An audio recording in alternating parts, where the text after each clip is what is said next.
हाँ बेटा।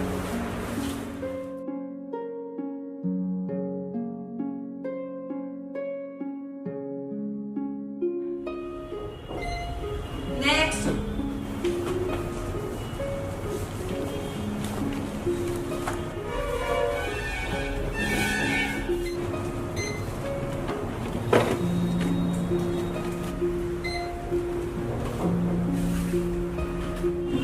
टोटल 400।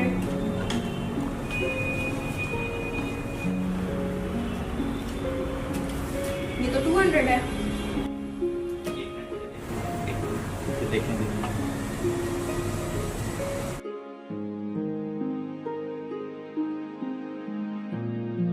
मेरे पास पैसे हैं। तो उसमें से कुछ निकालना पड़ेगा।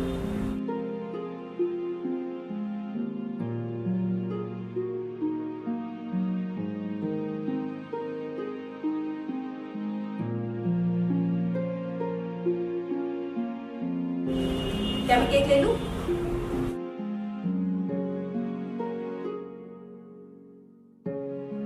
जल्दी कीजिए।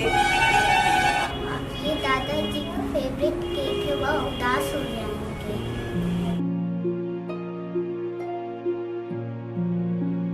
क्या करना है? निकाल दीजिए।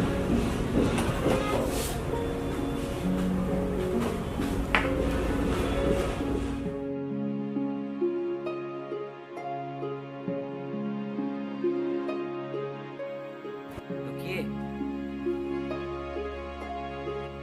माफ कीजिएगा, मैं आपको डराना नहीं चाहता था। मैं वही मॉल पे था।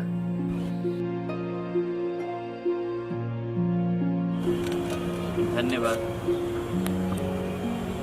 आप तो हम लोग को जानते भी नहीं है, तो आप हमारी मदद क्यों करना चाह रहे हैं? धन्यवाद की कोई ज़रूरत नहीं है।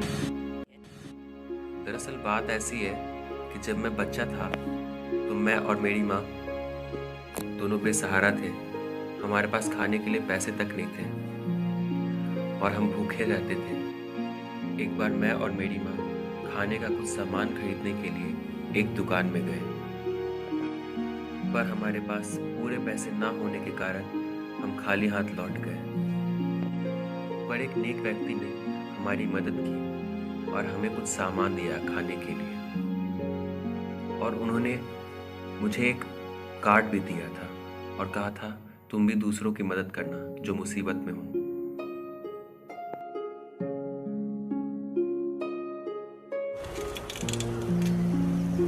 धन्यवाद। धन्यवाद मत बोलिए, आप भी किसी की मदद कर देना। अब मैं चलता हूँ।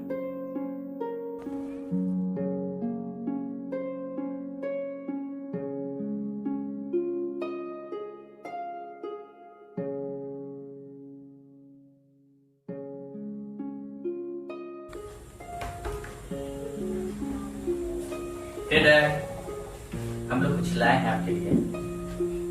Happy birthday to you, happy birthday dear papa, happy birthday to you.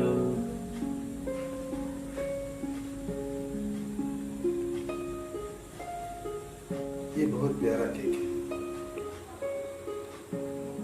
ये मेरा पसंदीदा केक है।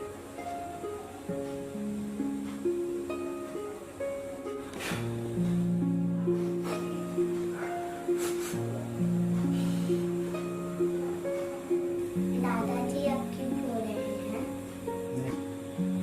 नहीं बेटा, मैं ठीक हूँ। प्लीज पापा बताइए क्या बात है। बात ऐसी है,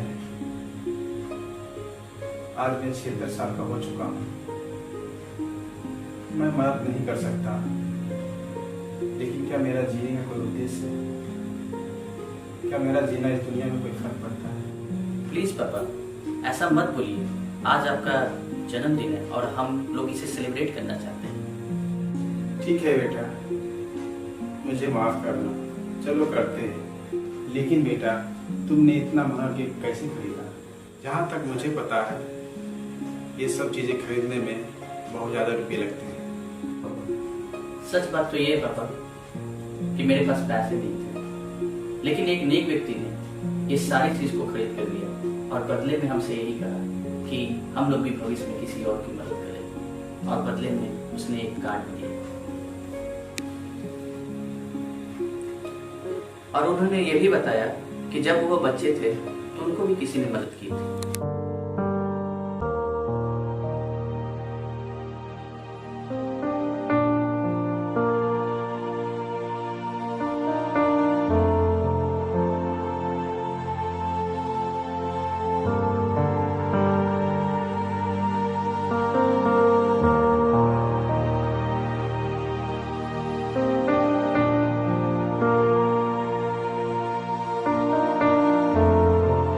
क्या हुआ पापा? हाँ सब ठीक है। आज मुझे एहसास हुआ मेरा रहना इस दुनिया में फर्क पड़ता है। तो ठीक है, केक का पहला टुकड़ा कौन खाएगा? मैं ओह मैं नहीं मैं ठीक है। अक्सर देखा जाता है कि लोगों में ये ट्रेंड हो गया है कि यदि किसी के पास स्किल्स ज्यादा है, किसी के पास धन संपत्ति ज्यादा होता है, तो वो उन लोगों के लिए जजमेंटल हो जाते हैं जिन लोगों को ये सारी चीजें नहीं मिली हैं।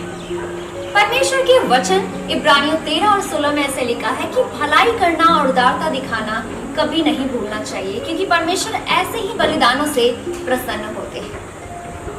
यदि हमें जीवन में परमेश्वर ने ऊंचाई पर रखा है, यदि किसी हम लोगों को ऊंचे ओहदे पे रखा है, तो हमें उसका इस्तेमाल दूसरों को नीचा दिखाने के लिए नहीं, परंतु हमें उसका इस्तेमाल दूसरों को मदद करने के लिए और उन्हें आगे बढ़ाने के लिए करना चाहिए।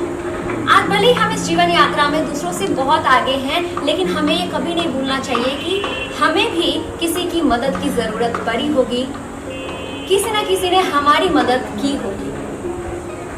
मेरे प्रिय भाई बहनों, आज हम सब को जो जीवन मिला है वो जीवन बहुत सारे लोगों को नहीं मिलता है, जो वो चाहते हैं उन्हें नहीं मिल पाता है।